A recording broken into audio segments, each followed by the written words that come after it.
Now, we here in the Europe, where I'm currently sitting, Reza is currently sitting, we always like to think of ourselves as the third way, somewhere in between China and caring about its citizens, looking after them, and the big tech scenario from Silicon Valley, where mostly the market is running the show.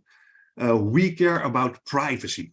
It's a very dominant theme in our future, I would say, as we do care about participation of all citizens. Now, what makes us do this project is the whole idea that we say, like, let me get this way, got it. The whole idea that there's yet another future that one may think of, and that is very much ignored in scholarly work, at least. And not so much in the popular press, but in scholarly work, a lot of people don't look at the scenario in which digital futures are being combined with religious traditions. And think about Islamic traditions and AI. What would you get if you look at those scenarios? Because that is something that for a long time is ongoing already, but little known to a lot of us. Now, we know very little about faith in the digital future. And that's a pun that is intended. If I say faith in the digital future, it both means the situation of religion in masa depan, in what is coming ahead of us, but also some people have a firm belief in digital technology. And they almost see AI as their new religion. And we're playing very much with that idea, that some people like to look through AI at religion. For some people, AI is religion. Now, what if you were to compare those two? And what we mostly know from faith in the digital future is very much a Western bias. And let's be very real. 99% of all the books and literature written about AI and religion is about Christianity. It's about the West. It's coming from either Europe or the United States. And there's not only AI and religion. I think most AI literature is very Western biased. If you look at the literature, it's again very religious in dimension. There's a lot of talk about salvation through big data. And what if you get yourself more data, and even bigger data? You can predict the future, maybe at some stage. You don't need theory, you don't need ideology, data will do it. Think about the AI apocalypse, another very Christian motive, I would almost say. And the whole idea that in the near future, machines will be taking over, robots are coming for us. How would that idea translate if you would bring it to other parts of the world? You can bring it to China, you can bring it to Peru, to Iceland. And would you have similar ideas? What if you were to bring this to a very Islamic region?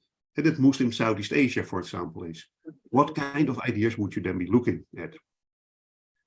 Now, as a team of social scientists, we are interested not in technology per se, except for Reza, we are not very nerdy. We don't know a lot about tech. And Reza is completely self-taught. He's mastering these skills himself. But we are interested in everyday human relations.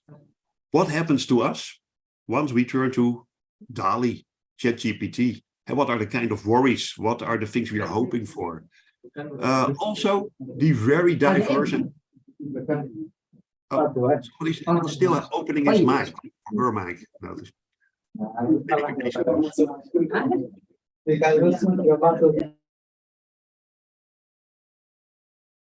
Boleh ditutup itu mic-nya di situ karena kedengaran dari salah satu ruang. Mungkin confidential, kita nggak tahu kan? Okay, as anthropologists, we are not interested in technology, but what it does with everyday human relations and the very diverse ideas people have thinking through those technologies about the future. Now, this is the kind of questions we are thinking of in our project. And we study digital Islamic futures looking through the lens of AI. And it's maybe good to say that if we say AI, there is thousands definitions of AI you can give. We use a very general definition, saying that AI are technologies that can perform tasks which otherwise would require human intelligence. And so not only human labor, but brains. It's replacing, substituting brain work. Now, where AI and Islam meet, there's all sorts of new possibilities. also new dilemmas. We are especially interested in those dilemmas. You can see that, of course, comparing Islamic people with non-Islamic people, believers, non-believers, secular versus religious users. We don't think that's very interesting and productive. And what we do is we look rather at the world of Islam and the kind of contrast you will find within Islam, and more specifically Southeast Asian Islam. What do Salafi people do with AI? What do Sufi people, Shia versus Sunnah, Ahmadiyya? What does, for example, NU versus Muhammadiyya look like if you were to think about how they think about AI? And that's for us a more productive comparison. And so the aim of our project ultimately is to provide insight not so much on how AI is becoming Islamic, but the kind of questions that people are asking and the future visions where AI and Islam meet. And which brings us to 4 research questions that we're overall looking at. And Reza and Nouril are doing somewhat similar in their research projects. And first of them, who are the makers and users of AI in Islam? And we take it very broadly. If we say who, it also means like people who are investing, angel investors, startups, people who are teaching Islam, machine learning at ITB maybe, or OE, but also the people are really the designers who are making AI technology, as well as the users. Us using, for example, streaming platforms, playing around with the algorithms, still makes us a maker of Islam. And we can subvert algorithms, tweak the algorithm. So we are complicit in making. Now, the second question, how do AI and Islam reinforce each other? Where do they clash? And what if you were to bring AI and Islam together? As something explosive happens, or Islam tends to get stronger over time by using AI, to put it very simplistically here. Now, third question, what kind of futures are produced here? Why? Why are we looking at those futures? Are people indeed talking about the AI apocalypse? The Akhirat, is it near because of robots taking over? Or are there completely different futures? And one of the things that strikes us is that overall, the Muslim colleagues and friends that I'm talking to in Southeast Asia are very positive about AI technology, in contrast to a lot of European friends and colleagues who tend to be very doomy and negative about AI. Now, that's interesting. What is happening there, I would say. And then the fourth question is a little bit more methodological, but these are very abstract questions if you talk about the future. Hey, you can't take a time machine and travel to the future and do field work there. Hey, but we are asking people, please, hey, can you make drawings of what the future looks like? What a good or a bad algorithm for you looks like? What is AI? Hey, can you describe? And like we are trying to make this very abstract matter graspable. And we're interested in the question, how can you do that? Now, where are we doing that? Given the very rapid developments and implementation of new digital technologies, we do feel that Muslim Southeast Asia is the ultimate place to study this. And we do so by comparing 3 societies: Malaysia, Indonesia, Singapore. Why? Of course, there's a pragmatic reason. They're nearby. We can travel to each of them. We have colleagues, we have partners, we have friends. We know BRIN in Jakarta, for example. There's also a more deeper explanation to this, and that's that we try to compare different kind of positions within Islam. And Malaysia, constitutionally an Islamic country. In its constitution, it says we have Islam as a state religion. There's a lot of state interference into Islamic things Islamic, even cultural affairs. Indonesia, on the other hand, and the largest Muslim country in the world, a young Orthodox Muslim middle class, but secular. It doesn't have an Islamic state constitution, which already makes a very nice comparison. And whereas Singapore, you wouldn't call it a Muslim society. Muslims are a minority, but for us, very much like representative societies in which Muslims are a small minority, also a suspected minority, and that are oftentimes by the state seen as backwards, digitally backward, in need of development, they need digital literacy, a little bit similar to what happens to a lot of European societies, in which Islam is still looked upon as small, marginal. And so we start from Southeast Asia, but meanwhile are looking at larger comparisons. Reza probably at some stage will be looking at Iran, his home country. We have Jasmine, who works in South Africa, her home country. We are working together with colleagues in Europe and looking at different Islams in Europe as well. Now, a lot of people say like, wow, it's a great project, very sexy, but where do you start? And because it's so big, we decided to do that in three sectors, three domains in which we thought that most of the discussions are currently going on. It doesn't mean that we will stay there forever, but if we look at where AI is mostly happening in everyday life, it's entertainment. Think about streaming platforms. Think about education. A lot of people are investing in their future by learning machine learning, deep learning, learning themselves AI skills. And it's very much about the government using apps and services, and we ourselves using those apps to discipline ourselves.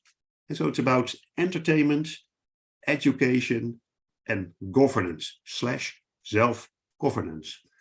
Have we decided that we will start with 3 PhDs in each country, Malaysia, Indonesia, Singapore.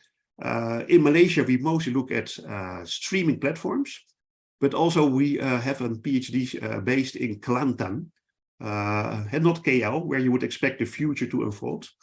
But what if you would look at digital hinterlands? People who are not yet using technology very much, what does that do with your future? What kind of entertainment would that produce? And we're especially looking at pondok madrasas in Kelantan for that sake. In Indonesia, we have Daphne, who's working with Pa Najib Butrina as well, looking at UIN, Jakarta and ITB Bandung, comparing different curricula, teaching programs on AI, both at a state university and an Islamic university, seeing like what kind of different expectations that would raise. Is there any influence? How people use AI education to make better futures for themselves. And then we have James McGrill, who's working in Singapore with MUIS, a state body, looking at how they use big data, for example, to do fatwas, but also looking at bottom-up responses to that. Artists, activists, how are they responding to MUIS control of Singaporean Islam? Is there any alternative futures to be thought of? Now, a last slide, and then I hand it over to Reza. But we are very proud, actually, that we do this project with a mix of methods. And we are from various disciplines. I'm very much an anthropologist. Reza is a sociologist, urban sociologist, some geography, but very much a computational scientist as well. Nouril, whom you will be listening to, is an Islamic studies scholar who did a lot of anthropology. But we have Daphne, who's also a computer scientist. Jasmine is an Islamic studies scholar. So there's a mix of disciplines there as well. We always like to say that we use deep data and combine them with big data. And so our PhDs are doing currently fieldwork in 3 countries. They're staying there for half a year, looking at faithful AI designers and how they think and discuss about with and through technology. They're using something we call ethnographics to make all these abstract matters graspable. And for example, we have James using a very special microphone with which he can walk through Singapore, measuring frequencies of technologies, internet technologies, AI technologies. Equipment is sending frequencies. So he can show to people he walked with, like, hey, here's a lot of AI technology. Here there isn't. Are you aware? And that AI is creeping into your near environments. And what do you think of that? And just one example, Wayan is using a lot of film. He has a Procam camera, rides his motorbike, goes through cities and tries to film AI technologies and make things again graspable, visualize that. Now we combine it with big data. So we have deep data, which is more in-depth, big data, which looks more broader. 2 different kinds of bodies of text, and Reza will say something more about that, but we are currently digitizing a huge set of journals on Southeast Asian Islam in the Leiden Asian Library. There's about 400 plus titles from the 3 countries we study, some dating back to the 1960s. We are looking at, if you digitize and you do data mining. When do people first start talking about robots, the internet, AI, ChatGPT? How do they talk about it? And we do a similar thing for social media content. YouTube, Google queries, but especially Twitter, which was possible until last week before Elon Musk stopped the whole show. You can no longer grab data from the internet, but Reza has this huge corpus of, I think, 65 million tweets on AI and Islam that we are currently studying together with Nouril as well. So maybe Reza, you can take it from here and say something more about how we're doing that in the project. Yeah. Before we listen to Nouril later on. Indeed. How can I go to the next slide, or should I share my own? Yeah, or you say like you do like this and I move to the next slide. Oh yeah, cool. First of all, assalamu alaikum. I'm very happy to be here and yeah, share a little bit of stuff I've been doing during the past 14 months. As Bart already said, we got three sets of mostly two sets of data, thick data, and I'm taking care of the big data. So what we're trying to do is through kind of automated text mining, tap into three core data sets that we've been collecting during the past 14 months. As Bart said, Leiden University got a relatively rich collection of journals, more than 400 journals back to 60s. We went through this 400 journals, and we just picked 54 journals in three countries, of course, Indonesia, Malaysia, Singapore, and I just could download the entire archives of these 54 journals, and we came up with about 18,000 articles.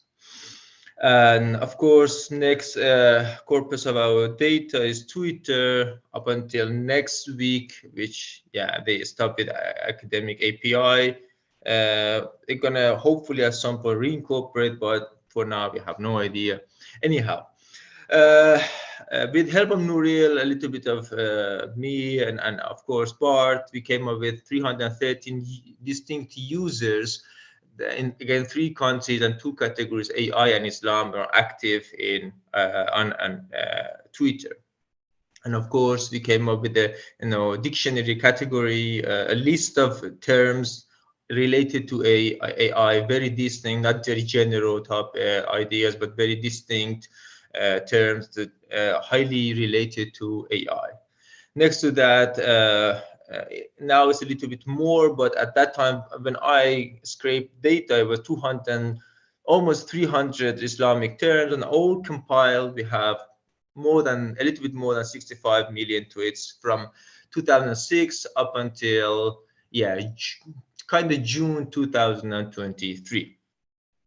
And the last one, after the whole API stuff happened on Twitter, we kind of migrated to YouTube. I started last week, so it's very, very young, this corpus of data, but still it's growing, of course. So far, I just tap into 20 Islamic institutions and individuals on Twitter, of course, so I could get the entire, again, it's text of 17,000 videos and old comments that people leave behind. And so far is about, a little bit more than 2 million comments. Next one. So first, I'm going to very, very quickly go through, the first corpus of data, academic journals. Sorry, it's a little bit small, simply because, 54 journals, it could be a little bit squeezed in one A4. So this is the data set I could gather, again, based on three countries. And of course, we knew that the corpus for Indonesia is going to be much bigger than Malaysia and, of course, Singapore, simply because, LIDA has a lot to do with Indonesia and the whole archives there. And of course, some of the journals go back to even early 70s, very interesting. And some journals don't have a very full archive. So you can see at some point, there are some air parts that we don't have much data, but it's simply because it's not digitalized, or the journal doesn't have this set of issues in this or articles in their archives. So this is what we had. And but if you go to the next one, now I'm going to mostly focus on smart cities. So these are my key terms. I just ran the query to just further narrow down my search for journals that have anything to do with smart cities. And out of these 18,000 articles, we came up with, yeah, 129 articles. And you could see, again, most of them are starting, 2017, 18, and again, mostly in Indonesia, simply because our data mostly coming from Indonesia. Next one, Bart. And yeah, this is a very simple that who has started that and what is happening. But interestingly, it was religious scholars that started with smart cities back into 90s, and then they stopped talking, and then at some point social I think no tech scientists, again it's specifically about Indonesia, right? 2013 suddenly there was a spike here and it's going up and down, and then a little bit later, as usual, sadly, social science is a little bit slow. And then 2017 they could catch up with the whole smart city movement. And then I'm going to mostly focus on social science and humanities. Next one is Bart, please. And then if you go for a little bit of trend analysis and when term would appear in each and every of these journals, you see that, for example, journal of society and culture have been quite active when it comes, for example, to smart cities. They probably got something to do with smart cities and a special issue somewhere in 2017, and then later in 2020, 21, and 22. So this journal is probably very prolific when it comes to smart cities.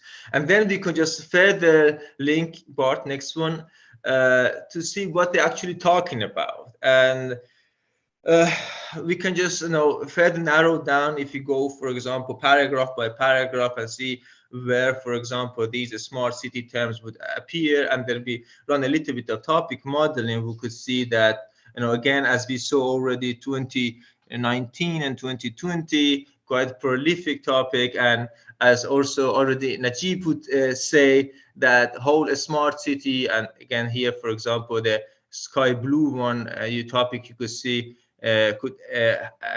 started to happen in 2020. So it's a lot about competition is happening.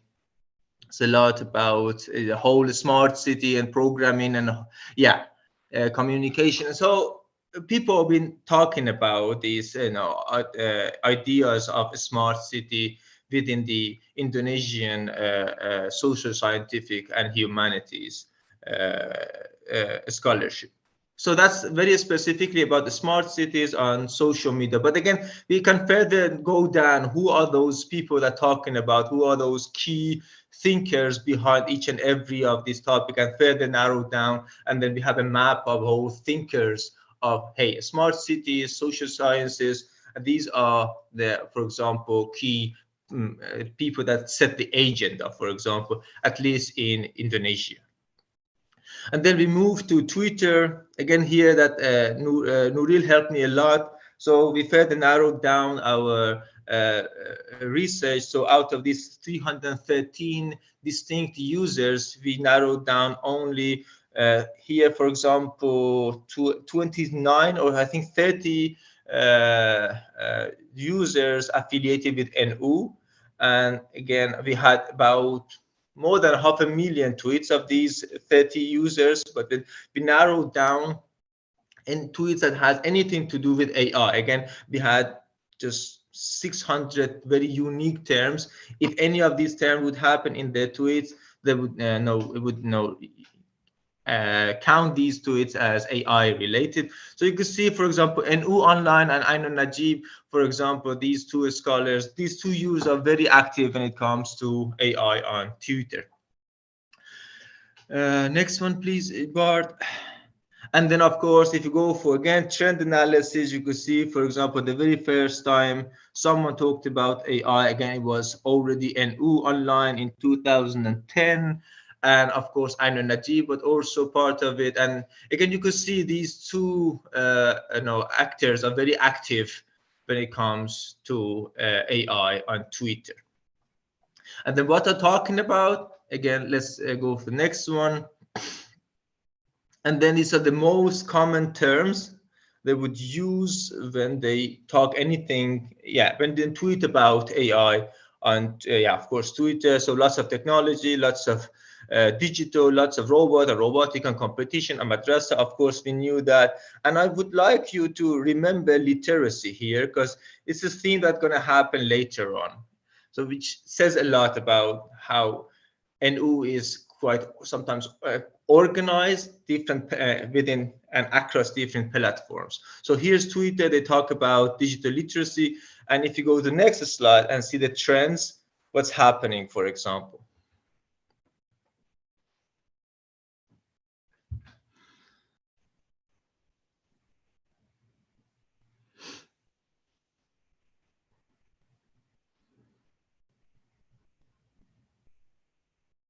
Slowly digital, again, digital literacy is catching up. 2021, 2022, and then here we have ChatGPT. So that's a trend. You can already see that NU is quite active.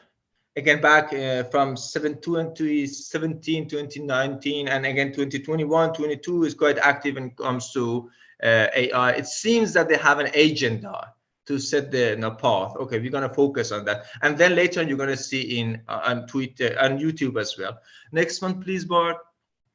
And then, of course, conversation. Who is talking to whom when it comes to AI?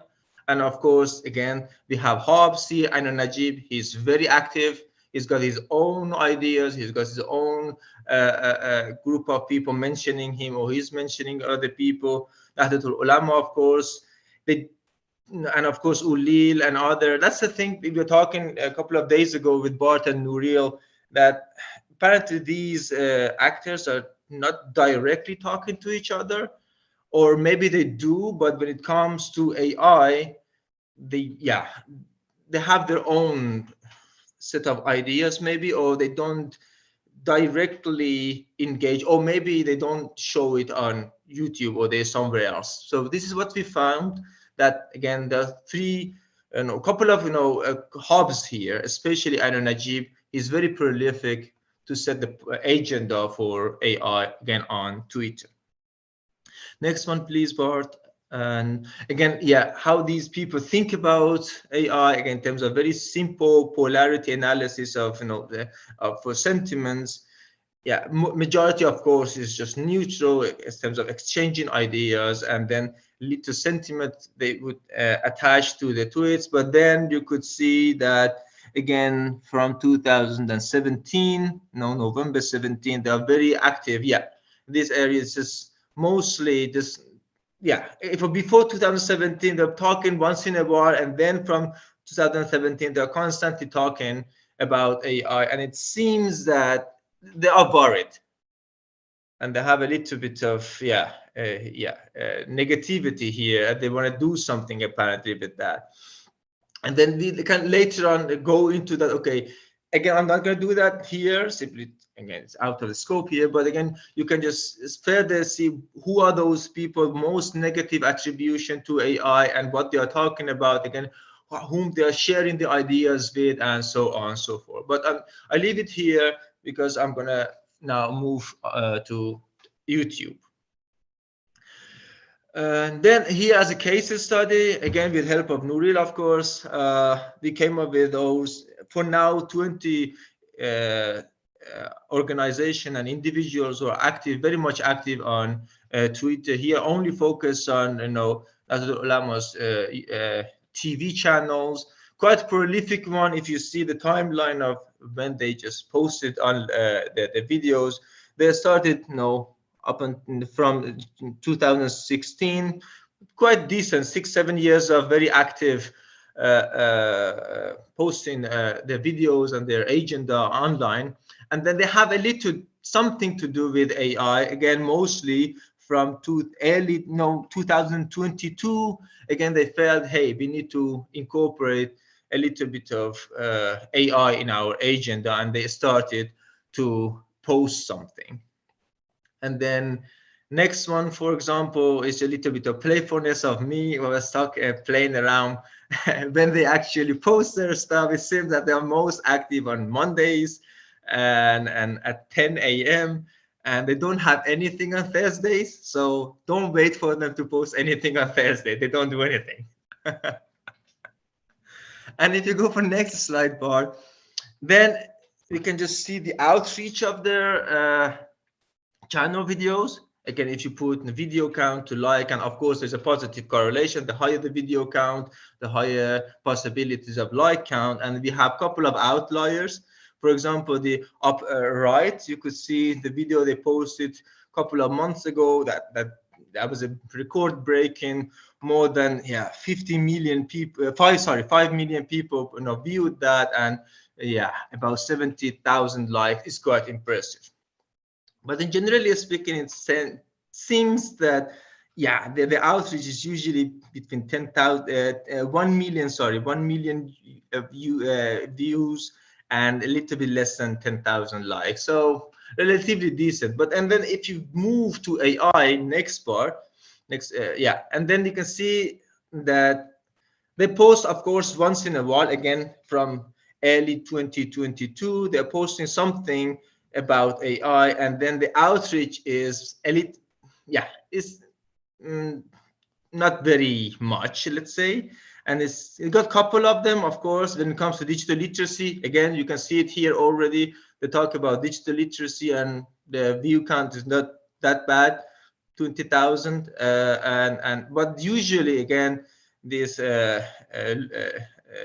bottom left, you can see this is the majority of the view count. So 2,500 and 100 likes. So apparently they need to work on the marketing or to reach to wider audience if they want to talk about AI.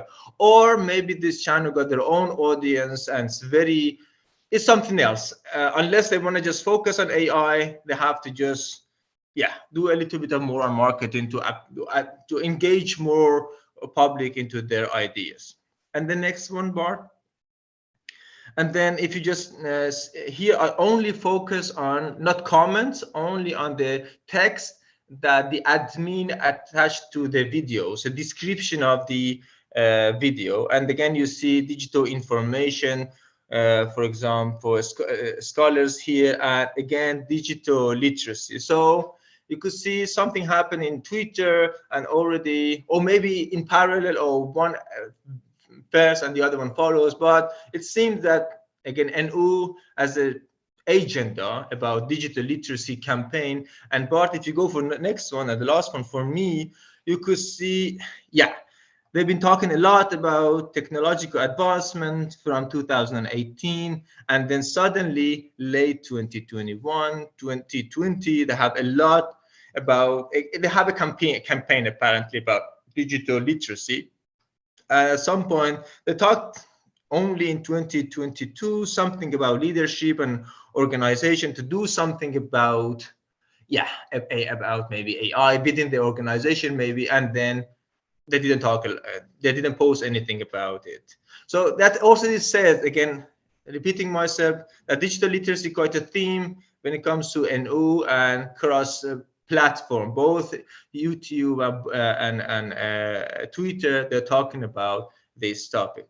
Sorry for talking a little bit extra, but thank you. Thank you. Thank you very much, Professor Bart and Dr. Reza Sakir for presentation. It's a very interesting research and something new for me actually, especially about the AI and Muslim society in Southeast Asia and on how each Islam thought has different perspective on AI and whether it can be dilemmas and acceptable. And in Indonesia as the largest Muslim country, but secular should be different with Malaysia with its constitution and Singapore that less Muslim but smart. Using the mixed method from the interdisciplinary scholar by using big data, deep data, and ethnography, it also see how people, especially Muslim people, respond to AI development. But at the same time, it should be very rich data to be processed. And then for the text analysis method presents that the discourse about smart city in Indonesia just began in 2017, as you mentioned, Dr. Shakir. And I guess it's also related to the Indonesian government policy that initiated about smart city implementation in Indonesia as well. Okay, next, before we jump into the second speakers, I just want to remind you, if you have any question or comments, please use the raise hand button or just drop the question in the chat box. Next, we will hear from Bapak Nuril about his research on digital technologies and Muslim society in Indonesia. To Bapak Nuril, please, time is yours.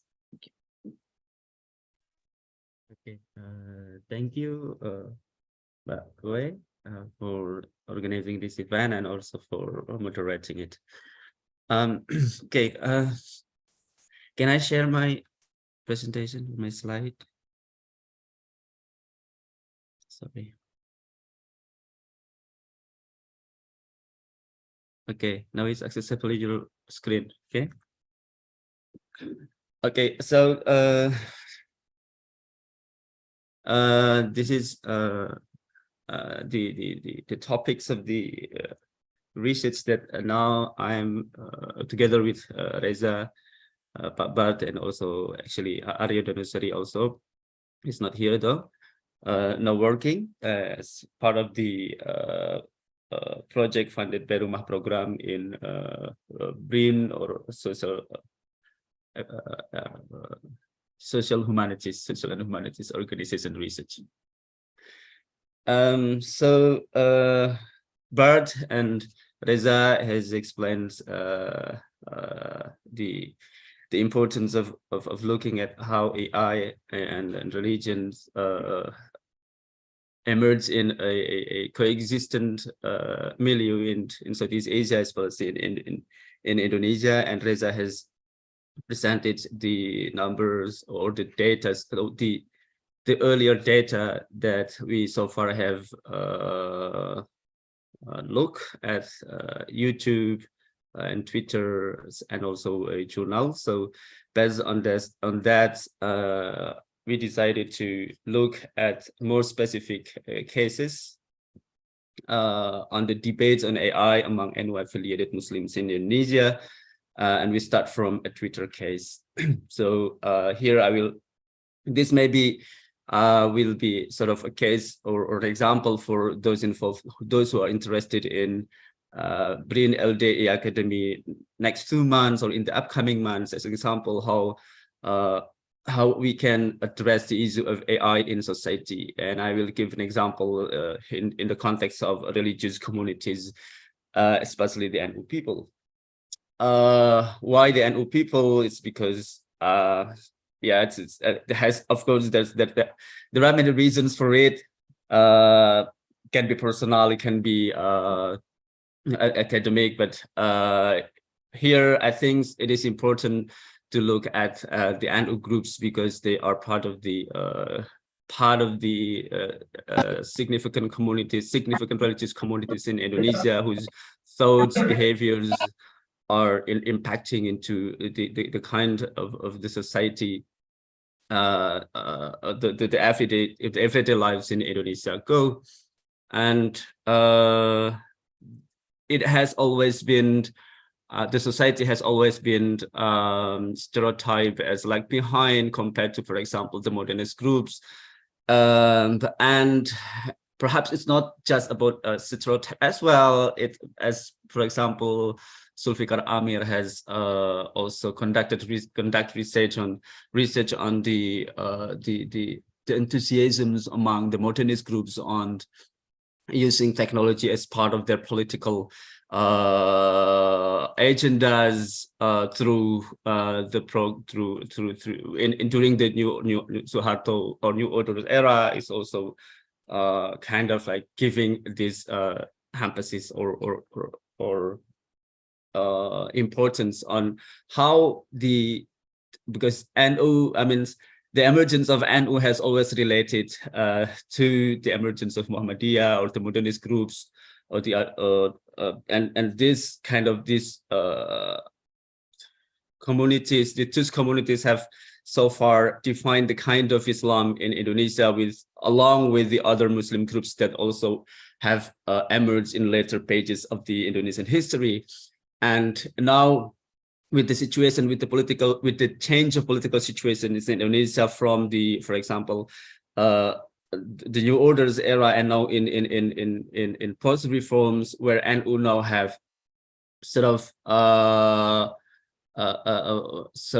NU has kind of I can say what I can say, the better ways, like better positions in vis-a-vis the state. For example, we are wondering about how their use of the on the technological infrastructures, on the technological tools, including the AI generated technologies, and how this the change of the positions of NU vis-a-vis the state and other religious communities in Indonesia are also reflective on the kind of technological visions that the NU people have. So that's, I think, why we decided to use the NU groups as the case of study of our research. And as Bart has said, we are interested in AI and society. This is the kind of Reza has showed the statistical data about the computational data on the activities of the NU affiliated Twitter tweet users, and this is the example of that activities. This to show how technology, even among the NU people, they don't use technology as a set or a collections of materialities, as collections of tools or collections of artifacts, but it also it grows, develops, and is being used among the society that surround the technology. So looking at the AI generated technologies is not impossible without also understanding the society who use that AI generated technologies. And this is also part of the reasons we decided to look at NU. That this is the kind of the example of the website NU Twitter accounts. This is online NU Onlines. Then it shows how NU actually have developed sort of technological visions. It has developed and its own NU Online super app where they have the sort of programs. It relates to their religious rituals or even also economic transactions as well. And so the kind of things that I think it give us a sort of hint how the NU people wanted to develop its society through the developments of technologies or the advancements of technologies, including AI. And I think it is worth of looking at. But then there is not only hopes about technology. they also have like fear and dilemma about how to use the technology, and this is the kind of example that reflects the fears as among the NU people when they come to AI generated technologies. The fear, I think, is not, it's not specific on NU. It's our fear as well as human, as users, human users of AI. This, I mean, the fear about AI being, or AI taking our life at its toll is also, I mean, it's universal fear, but then it's also reflect how the fear and dilemma among the NU people is also connected to the fear and dilemma of what of how to become a human beings with regard on in relation to the development of technology. So it also tells about, I mean, our delving into the case of the NU people can also give us a sense of insight into how actually technology can give us an understanding about what it means to be a human being. Okay, so this is kind of like, okay, this is a small cases, but then we can also relate it as part of the bigger cases in our society.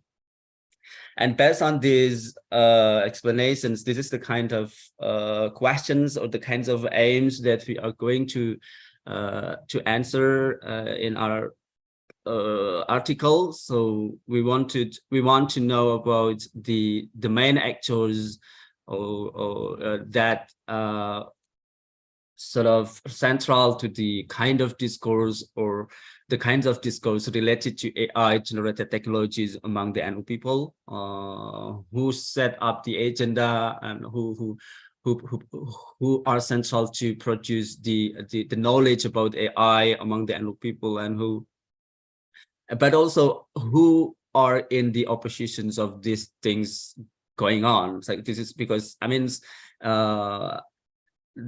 we cannot always hope that there is always a pro or supporters in the usage or innovation support technology. There's always there is always a group or certain individuals that are in oppositions. So I think this is also part of the key actors, because the discourse cannot grow only with one voice and one supporting voice. And the second, we would like to know about the topics that are being discussed when it comes to AI or AI generated technology among the NU people, and how they discuss these topics, or the manners in which the discussions going on. So these questions will give us a sense of how the kind of the reactions, not only the reactions of the NU people towards the technologies, but also the fear and also the dilemma of using that technology or of not using that technology. So this is the kind of the things that we want to explore from this focus on the topics and the manners of the debates.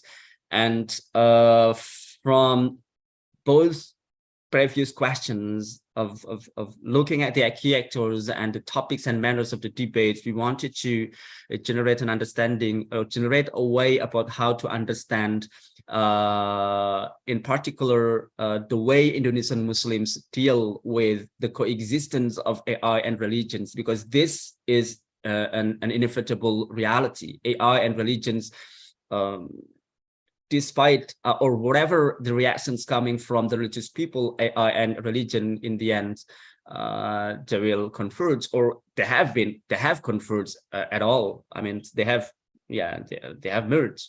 So how we could understand Muslims engagements of Muslims dealing with the convergence of AI and religions. Okay, I think that is my presentations. Maybe we can develop it into questions and answer. Thank you very much for your attention, and I'll give the floor back to Mbak Koi. Thank you. Thank you. Thank you. Thank you, Pak Nuril, for your presentation about debates on AI among NU as one of the biggest Muslim community in Indonesia, and how NU activities in media social has very important in development and share their information to their community, and AI as the universal fear, but the fear and dilemma of NU people can give us the complete information about the technological development itself and how Indonesian Muslim are dealing with the AI religion. Thank you, Pak Nuril, for the presentation. And for information, Pak Nuril Research is funded by Rumah Program BPSH. And if the participant here want to join with BRIN-LDE Academy 2023, there is a possibilities that your research can be funded as well, right? And then here I already have several questions from the, maybe I will read it one by one. We got a question from Alvin Nicholas Gunadi from Tarumanagara University. He asked about, can AI harms humans, and is it important that AI be used for education? Please, who wants to be answer this question? Shall I go first, and then Reza, Nuril, you add to what I'm missing, or you disagree with me, which is always exciting as well, of course. Thanks, Pa Alvin, for your questions. Can AI harm humans? I would say no, it's humans harming humans. Not like if anything happens, like it's always humans that are responsible in the end for producing whatever AI technology. However, there's a whole lot of talk about ethical code, of course, at the moment. We here in Europe just accepted the EU AI Act, which is very much about this, like trying to at least curtail AI technology, that it doesn't run berserk or amok or those things that human users don't want it to do. It's one thing that is happening. There's a lot of these ethical codes. As we were saying in the beginning, like I'm a UNESCO chair in digital diversity. UNESCO is another body, an international body, which is very keen on that, like developing ethical codes to at least restrict the use of AI.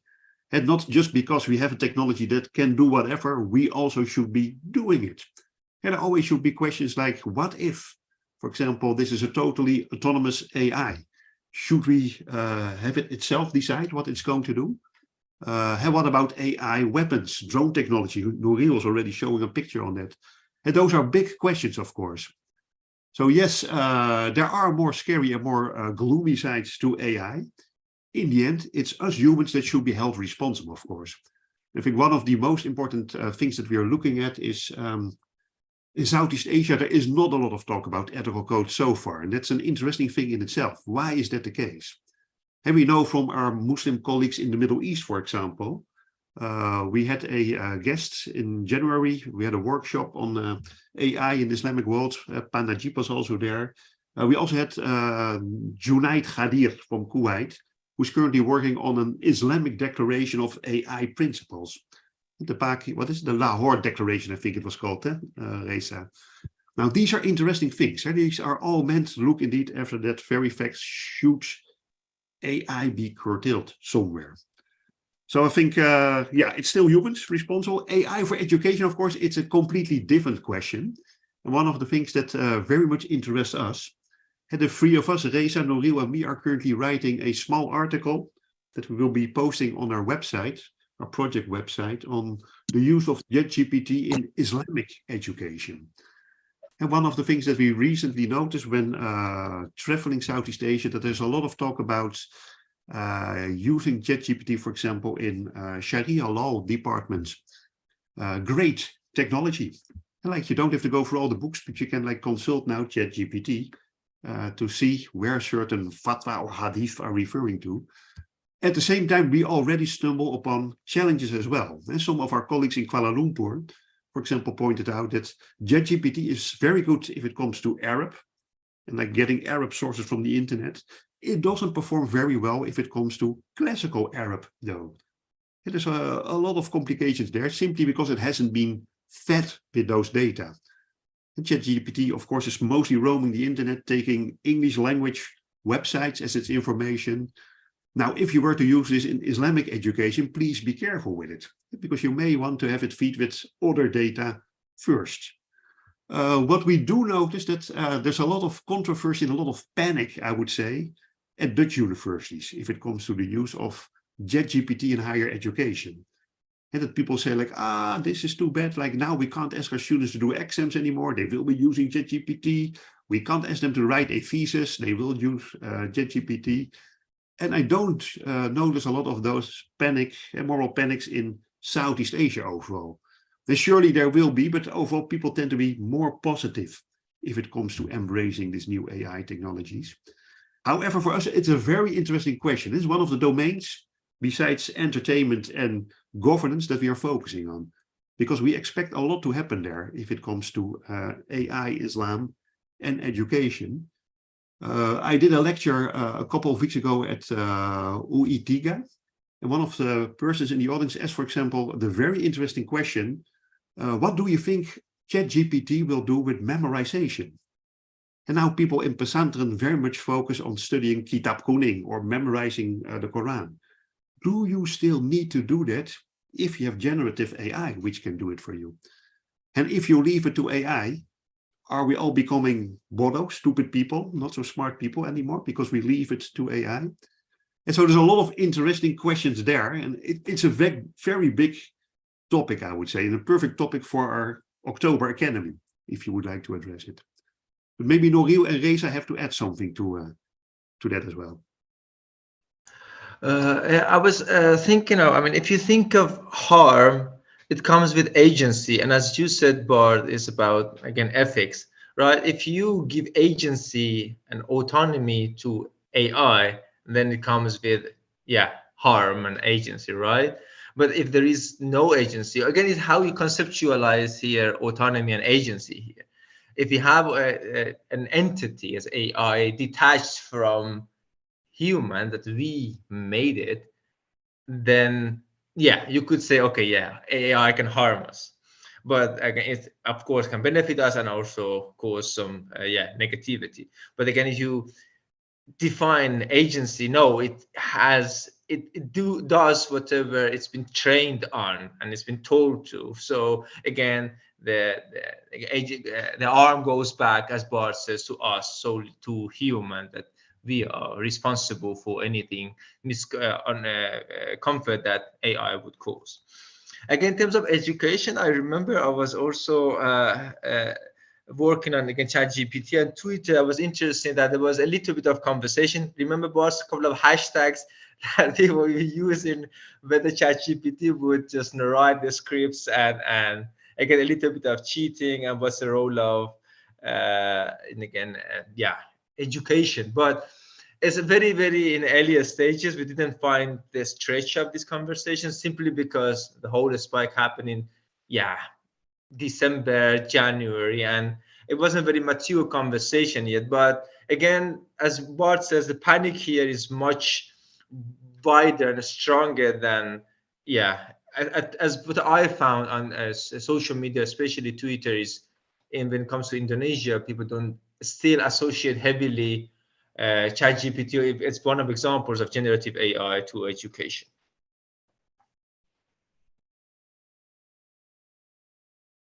Nouriel, anything you would like to add?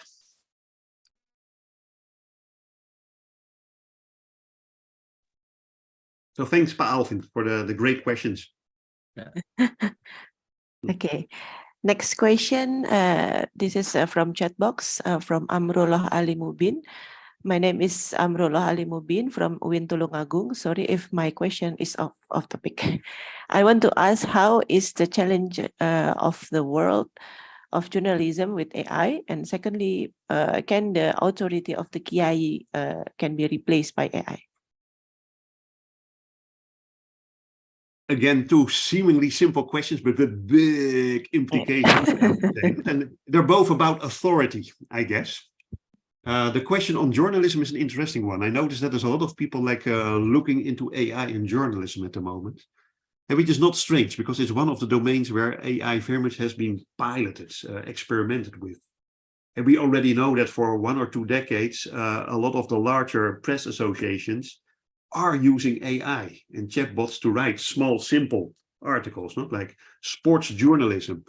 I'm not sure if there's any sport journalist in the room with us, but it's not something that requires a lot of creativity. You can leave that to a robot. And so apologies if anyone has a family member who's into sport journalism, but it's something where a lot of AI is being used already for decades. That's not new. Of course, it becomes a problem that if you're going to cover like world news and especially opinions, because again, what generative AI does is merely an echo chamber. You feed it with certain data, and that's what you get out of it. It's not going to produce an original argument, but simply repeat what it has been fed with. And that's great. You can do a lot of things. So for example, if you're doing classes with that, you need to produce slides very quickly on an anthropological thinker, and you just go to ChatGPT and say like, hey, give me 10 slides on Bateson or Clifford Geertz. And there will be plenty of authoritative sources there. But if you want to have it produce like an opinion piece on something that really matters, that should be original, I have my doubts there. Like, it's a great tool, of course, in producing fake news. And things like we know, like ChatGPT is often insulted for being hallucinating, not like it's hallucinations, not real citations, but it hallucinates.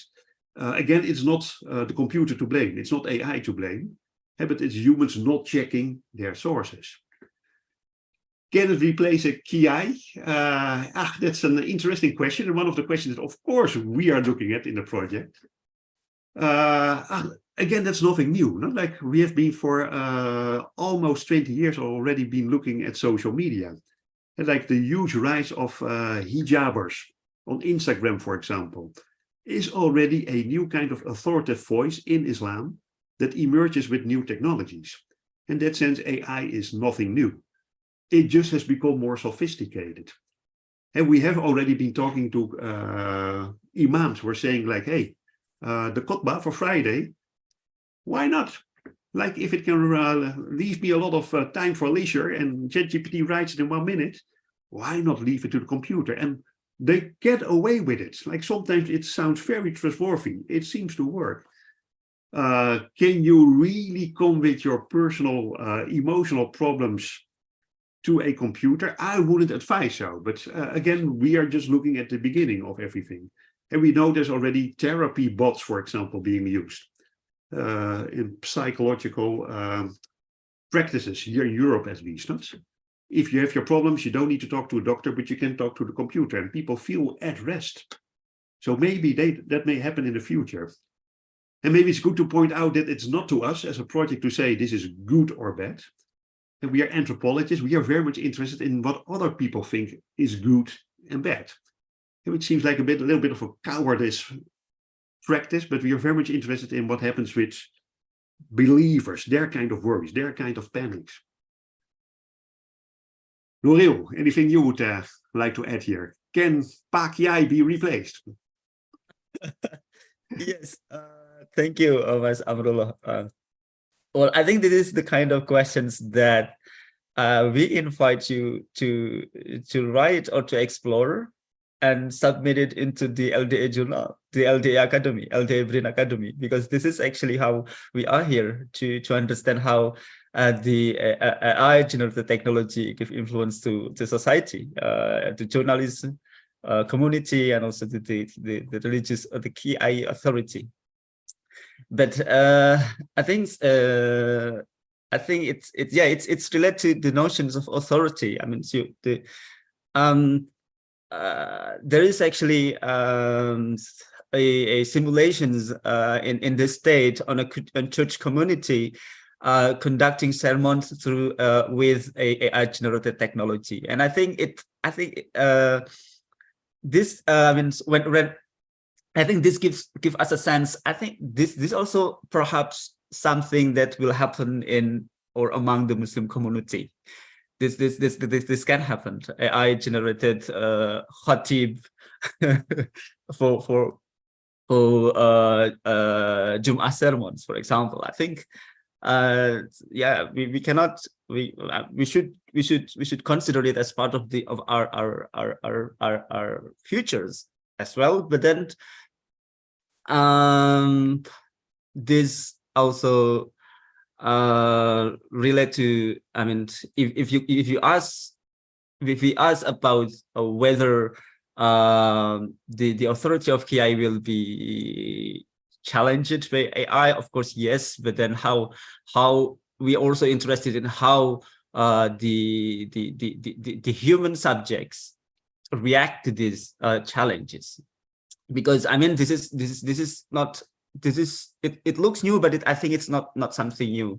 Throughout the centuries, we have faced this challenge from the technologies that we have produced, because AI technology is not suddenly falling from the sky. It's a concatenations of previous inventions in our human history, and then it's accumulate in a sense that now it become a high tech, and then the challenge become higher. But I think with the improvement of humanity or human self technique or human then I think our ability to face this challenge, to respond this challenge, has also become more complicated.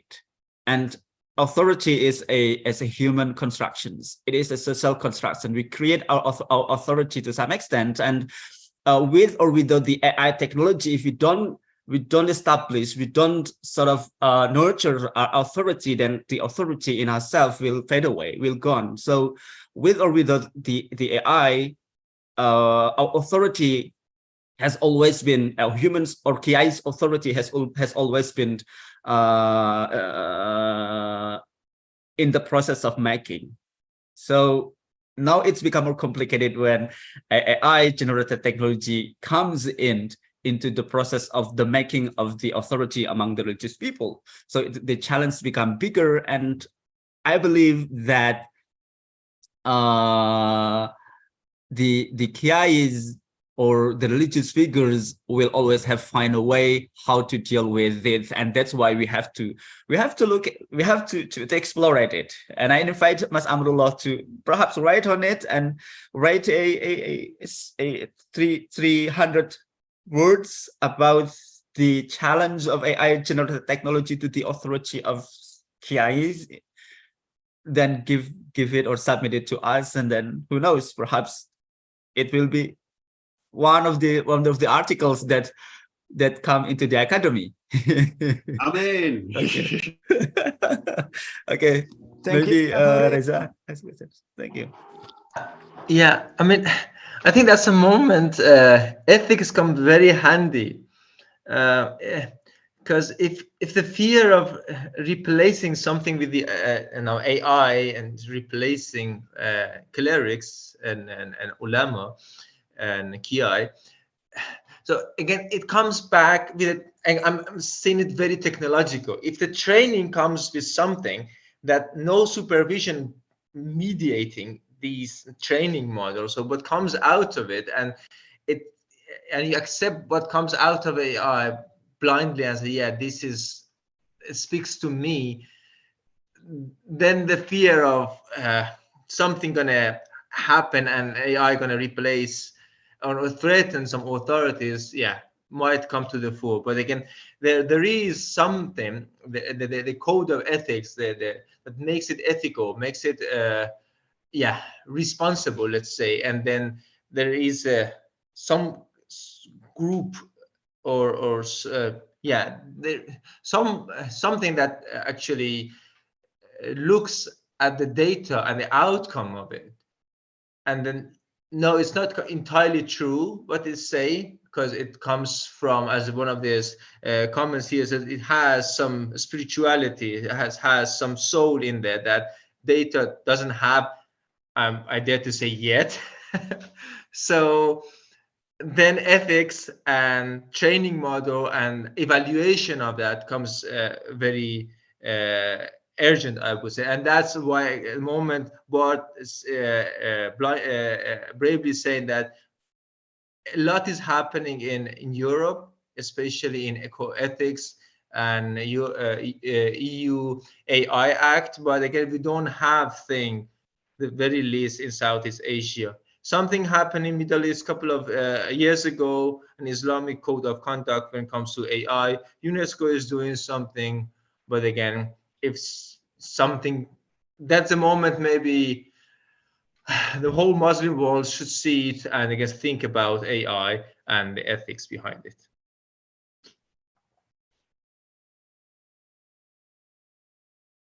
Okay, thank you. But I'm just curious about the regarding to the Muslim in Southeast Asia, and I'm just curious about the different acceptance between the Southeast Asia and the Europe society, especially Netherlands, about in the I don't know, in AI. Is it also have different, or it's more accepted by the Europe society?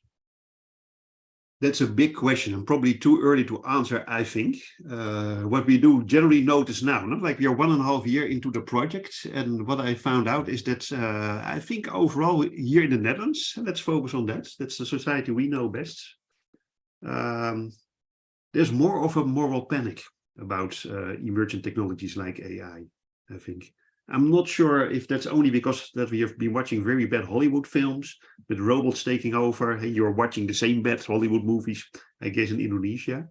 But there's a lot of discussion again in the academic world. Notice that one of the questions is also about the academic world and its implications when AI will be used. There's a lot of rejection of that. At the same time, a lot of our colleagues are experimenting with those technologies. There's a lot of startups at Dutch universities. And so it's a bit of a double-faced response to that. And then going to Indonesia, Malaysia, and Singapore, I'm mostly talking with my religious friends, my religious colleagues, mostly Muslim scholars. They generally seem to be more optimistic about the use. They really see as AI as a possible way for Islam to claim a future for itself and not leave it to others. And that in itself is a very interesting idea. Not that AI is more of a solution for the future, then it produces a very dark, apocalyptic future. But these are very general strokes, and probably too early to generalize, and that this is everywhere the case. But there seems to be more optimism in Muslim Southeast Asia. Okay. I'm not sure, Nouril, like what you have found, not talking to people in Indonesia. Mas Nouril? Well, I think, well, I cannot also draw general conclusions in it, but then I can say that it's more optimistic than, I mean, there's fear about it, but people more excited about it as well. Because I think in the end, I always reminded, I mean, I talked to a friend in Netherlands about my research like a couple of days ago, and he gave me sort of like an enlightenment, like, hey, he told me that, hey, we are not supposed to be too much in fear about the emergence of AI in a society, because it's actually what happened today is actually what we, because he was like in his 60s. So what happened today is what he feared about the development of technology in his ages. So it's something sort of technology always give a sort of visions in the future that it troubles it shake our foundations of our foundations. So it's sort of, yeah, we do not focus too much. This is now I'm of course it's now I'm becoming a bit out of my position as a researcher. We do not focus too much on the fear that come with this technology, but we also have to live in the ability of future generations, that they always learned about the things that happened in their lives. So they also have the ability to deal with that. So I think we should focus on their ability, on giving them confidence of dealing with the challenge of AI, that fearing about the threats and the hardships that the AI generated technology will bring to human society or human beings or human life. So I think it's for now, as I would prefer taking side in an optimistic view. So that's. I think it's a great comment by Nouriel that he says like, there's so much speculation about AI futures. We know so little. There's a lot of very unrealistic expectations of what AI can or can't do. And we hardly know.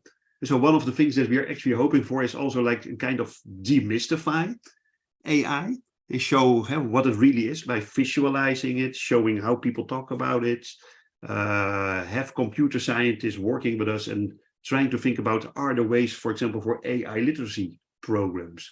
And one of the things we want to do towards the end of the project is talk with some of the larger organizations in Indonesia, Singapore, Malaysia, including NU, Muhammadiyah. Hey, can we together work towards an AI literacy program for people that embrace Islam? And how does that work? And can we think about a way to popularize those things by making a very simple booklet, a comic novel, a graphic novel, in which we explain some of these ethical dilemmas? And because we notice that, yes, UNESCO writes an ethical code, the EU writes an ethical code. Now, this doesn't make for great literature. And young people are not going to read ethical codes. So are there other ways to make people realize like, hey, AI may not be that bad, but let's look at it in its real proportions, not all the unrealistic thinking, but what it really can do and can't do, and put it in very simple visual terms, I would say. That's something that later on, in a few years' time, we hope to talk to you about. Okay, thank you. Next, we have a question from Francinaga. He asked about what do you think that AI takes all human world? Are there any rules of ethics to the demarcation so human life can be sustained in the future? And the second is what the challenges facing AI in Islam view or NU view, especially to take benefit in economic aspect. Thank you. The second question is really a Mas Nouriel question, I think, not? The one on NU and economy. Although there's a lot of talk about both zakat and all those things, again, there's previous models. The first question I did not really get, but Reza, maybe you understood it. Or it's in the chat box as well. Yeah, it's in the chat box. What do you think that AI takes all human world? Are there any rules of ethics to demarcation so humans' life can be sustained in the future? There are, and like you will be surprised that if you would go online or Google it, ethical codes and AI, there are hundreds of ethical codes. And that's not a problem. We have set rules. The only thing is that people don't live up to those rules. And neither the industry who says, okay, of course, like if you show them the ethics, they all very much like it, governments like it, academies like it, scholars like it, but there's very little practice. And we don't yet have the means to implement those ethics. I think that's the big problem we are looking at. It's one thing to write down a set of rules like how AI should be behaving and what it can and can't do with or to humans. But how are you going to check? How are you going to monitor this? And we simply lack the instruments and tools. So that's our next big challenge, I think, how to work with those ethical codes and make them a living practice. Nouriel, NU and economy, the bright future of the religious economy? It's difficult questions. Yeah. But I think the challenge is we can imagine the challenge it comes. I mean, it can threaten, especially among perhaps those who are not familiar with, for example, in the field of economic digital money, and many of the NU people come from the societies or social classes that are not familiar with using digital money, and I think this become a big challenge. But again, they are human beings. They're flexible. They can adapt to new situations. with the coming of printing technology, the NU people in the beginning was checking, but then it's part of their it's become part of their everyday lives, and also the other technologies. And I think, yeah, the NU people have to learn. And I believe, and now they have created NU Cash in applications of digital money for the NU people. I think it's showing us a green light about they have the awareness of taking benefit of using it as part of taking benefit from AI digital technology to develop their structures of economy. So yeah, I don't give you, I cannot for now give you a convincing answers, but that's a kind of like answer that I can give. So it's developing, it's in the process of making. So yeah, perhaps maybe once.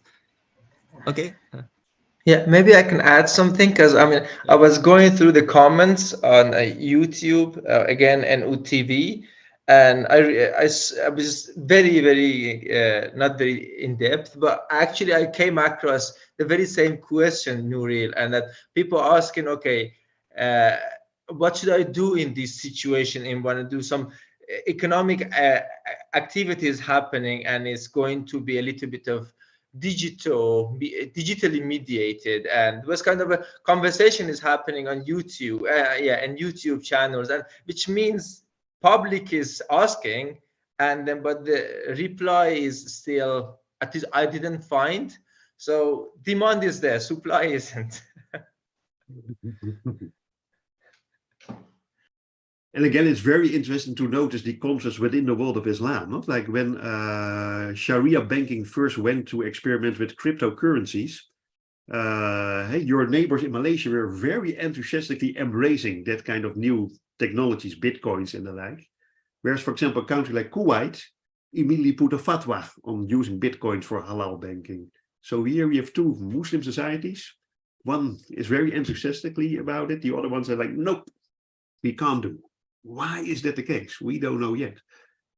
Then again, in the longer run, of course, these things may develop, but why this initial response to... Yeah. And next question is from Ibu Sriningsi.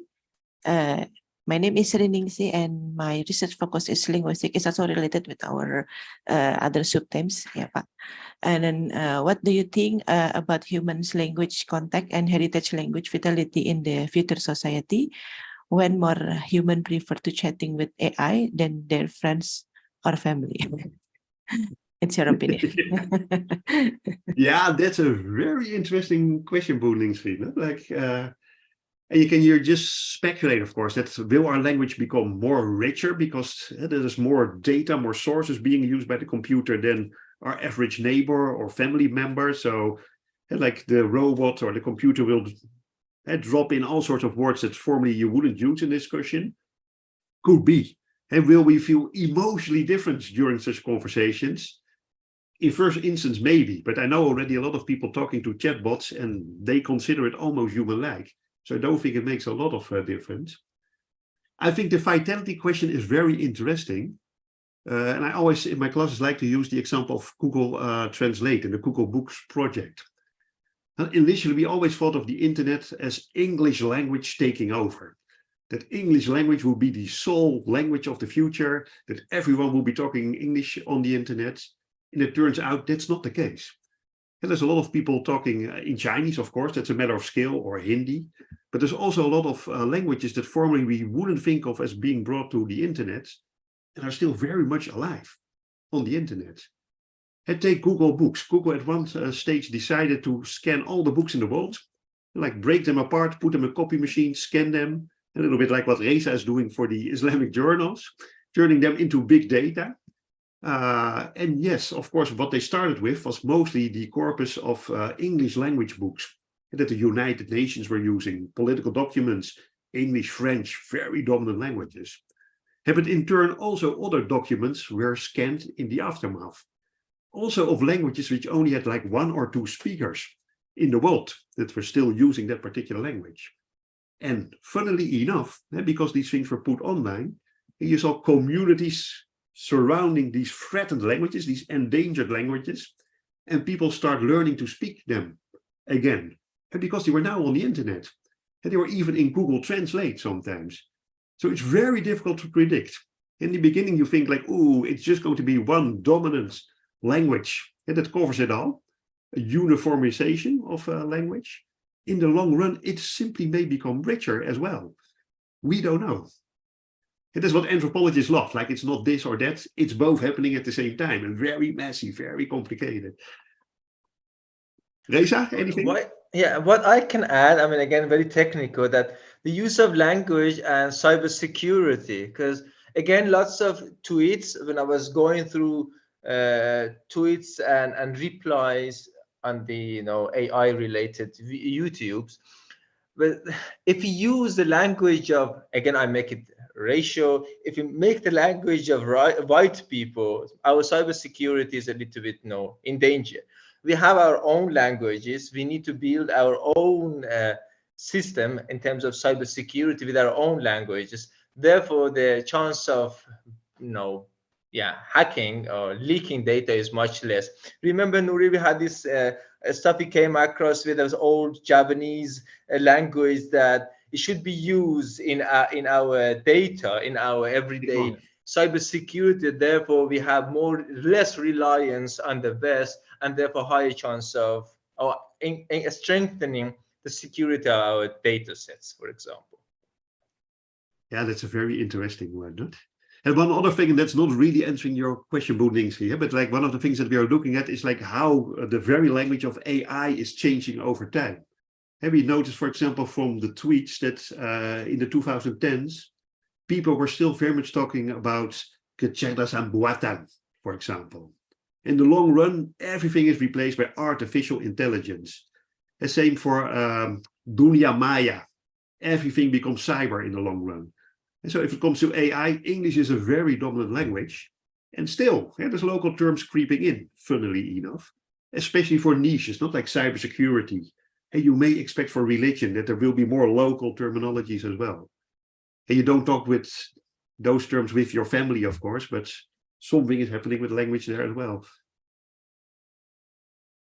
Or if I may add, also, I mean, with this happening, so people might, because English now become like when you talk with your friends and on the internet, and English become like the norm, and when it's and you're afraid of you have a security issue, then perhaps you will not use English when you talk to your friends on the internet. Then you will decide to use the language that the internet are not familiar still with. So this also kind of the developments or the effects that come with the use of technology of the internet when it comes to the centrality of language. So this, I mean, it comes with limitation. It comes with restrictions, but it also offers a space for other things to grow around the technology.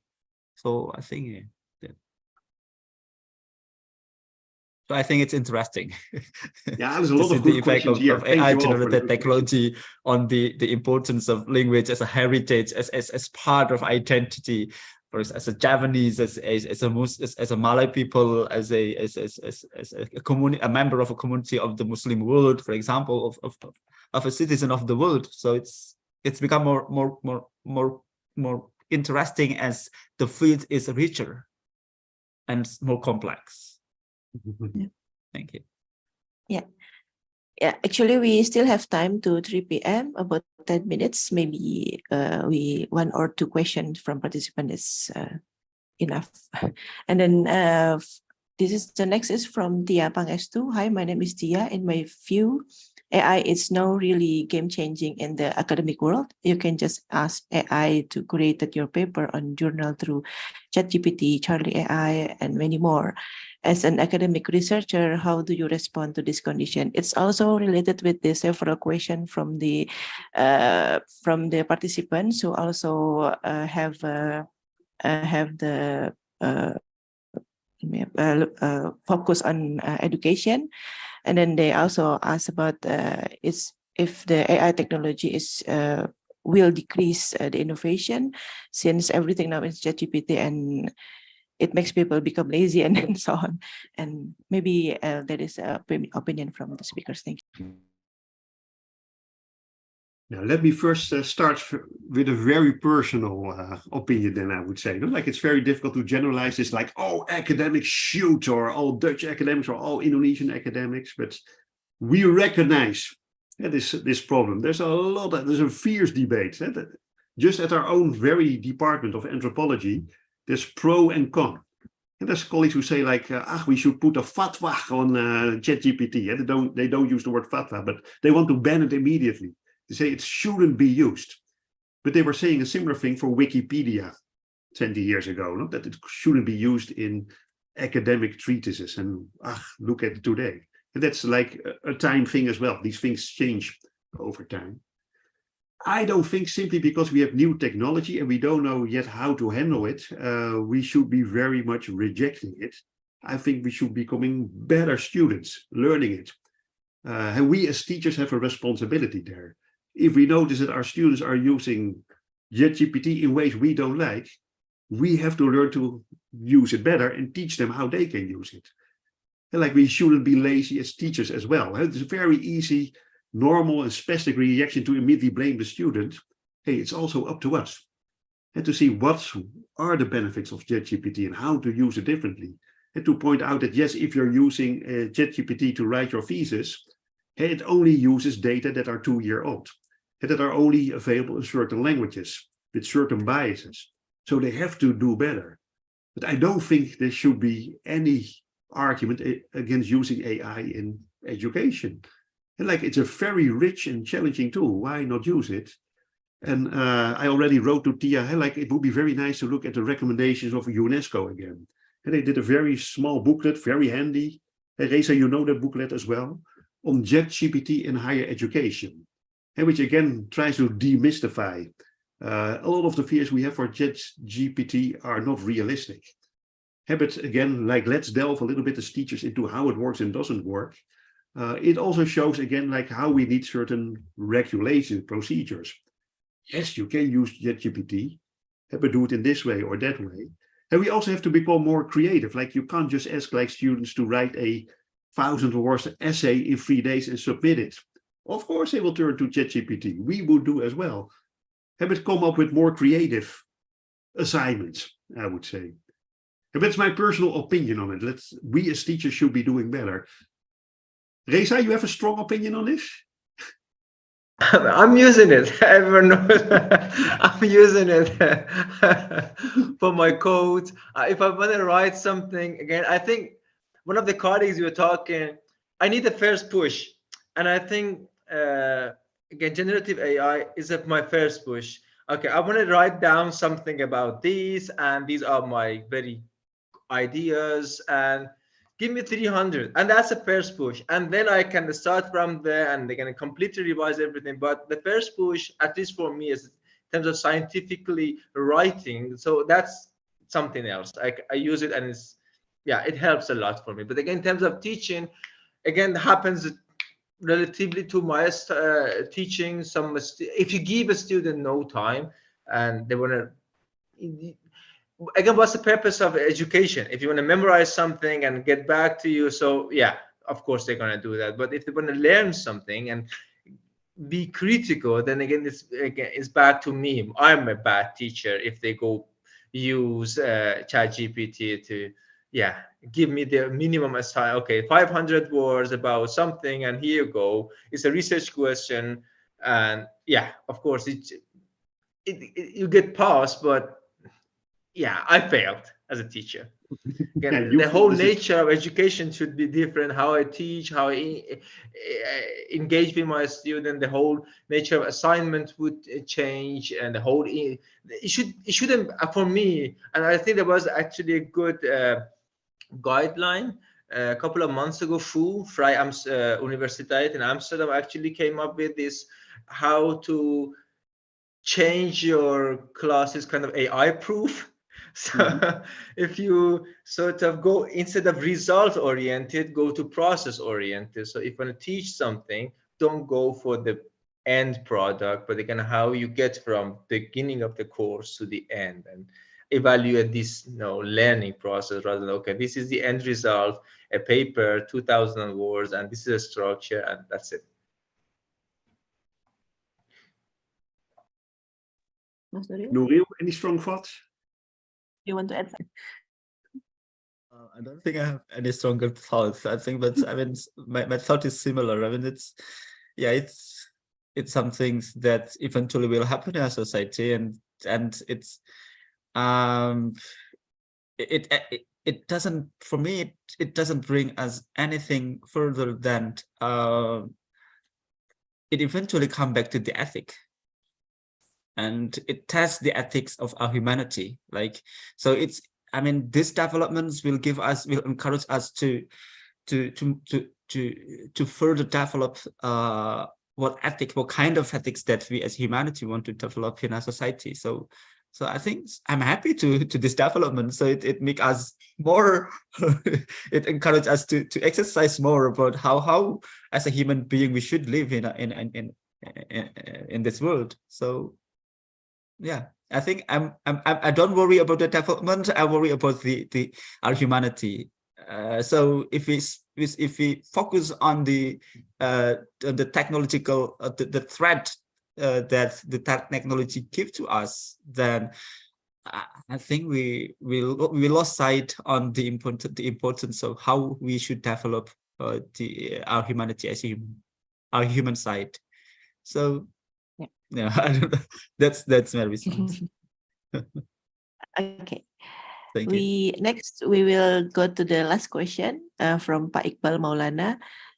He asked about, is your research center only doing research on the relationship between AI technology and Muslim community, or related to information technology in general, not limited to AI? Indeed, AI might be the core of any IT application in the near future. Or will you also do research on how philosophical understanding surrounding AI, such as the possibility of creating sentiment computer, will affect religious understanding about humanity or religion? The tweet of Ulil Absar Abdallah also indicate the response in this area. Yeah, please, Pak Bart or Mas Ulil or Dr. Riza to answer. Now, the quick answer is 2 times yes. Yes, we do more than AI. Again, as an anthropologist, I'm interested in like what other people see as AI. And we mostly use the more neutral term emergent technologies or new technologies, like what is considered AI today, tomorrow already will be something else. And we had examples, for example, from our PhD students doing research in the field, asking people, where is your AI? Can you show me your AI? And they were brought to a vending machine selling Coke bottles, which some people would consider AI, or a vacuum cleaner. AI.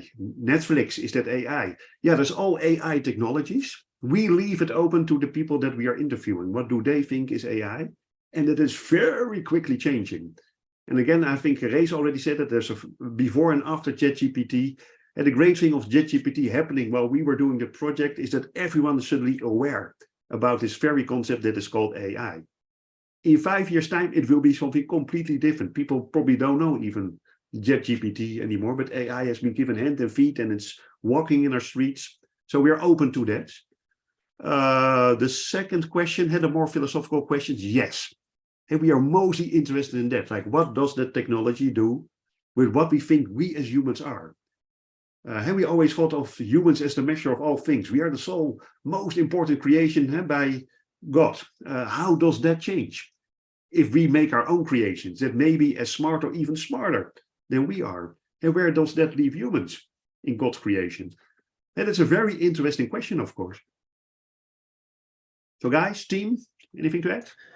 And I think that's a moment that, I mean, that's my analysis lacks the depth, because I have a lot of data, but again, depth is not there. That's a moment that our 3 PhDs in the field the thick data, the deep knowledge that they gather from conversation with people I mean, I can just come up with a series of lists. I mean, okay, these are AI, these are information technology, these are, for example, machine learning, deep learning, and then I just retrieve data and analyze it. But again, it comes from my filter.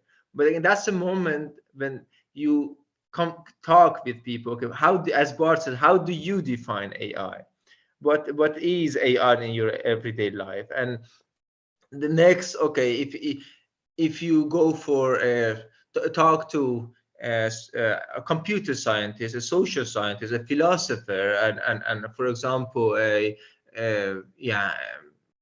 cleric, for example, they have a completely different take on humanity and AI. So then that's interesting, that the triangulation as a researcher, what I bring to the table as a big data analysis as a researcher, and in this case our our colleagues in the field. So then the triangulation adds lots of rigor and depth into conversation. Hey, people on social media talk about this. I, as a researcher, define AI and through this lens, and these are my key terms. These are the tweets or YouTube comment I retrieve. I see it this way. But hey, but people actually in everyday life see it differently. What is happening? Social media talks differently about AI, or everyday people talk about, but who are those people that tweet, or who are those people that leave comment behind? Are they everyday life people, but why their narratives are different or the same?